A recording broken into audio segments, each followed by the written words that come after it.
Today, let's talk about Alfred Lansing's Endurance. It tells the story of the greatest leader ever, Sir Ernest Shackleton. The book is full of leadership lessons, but today I'll talk about the one that's most insightful and the one that's most topical. Over 100 years ago, Sir Ernest Shackleton and his crew of 28 set sail from the UK to go to the Antarctic. The goal?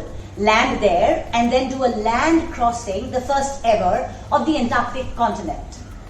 But their ship, the Endurance, got stuck in ice off the coast of Antarctic, and then it drifted for 10 full months, stuck in that ice till it was finally crushed by the sea. The story is then about how he got his crew of 28 to survive a full 18 months in the most hostile conditions, and then brought them back safely, all 28 of them, to the UK.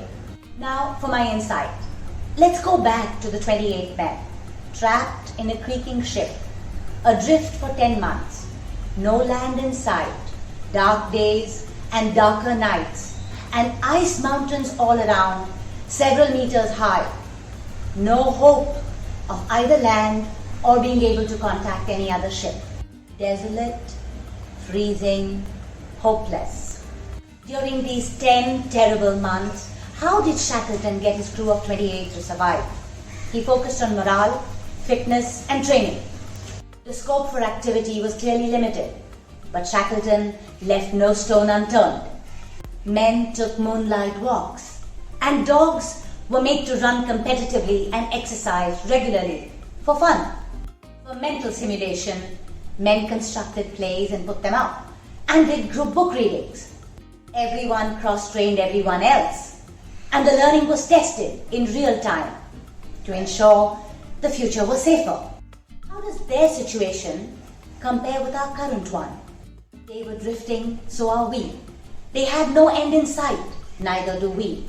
They were stuck on a creaking ship, waiting for disaster. We are also stuck at home, at work, with tremendous pressure to survive. I feel all of what he did applies to us today as leaders and as people. Like him, we need to keep our own and our team's minds focused on constructive, joyful and fun and future-focused activities. At Trajectory, we've been privileged. In this current drift, we've had the opportunity to work with some of our client teams on just these 3 activities. And I'd really like to hear your comments and views. How are you keeping your own and your team's mind focused on constructive, fun and joyful and future-focused activities?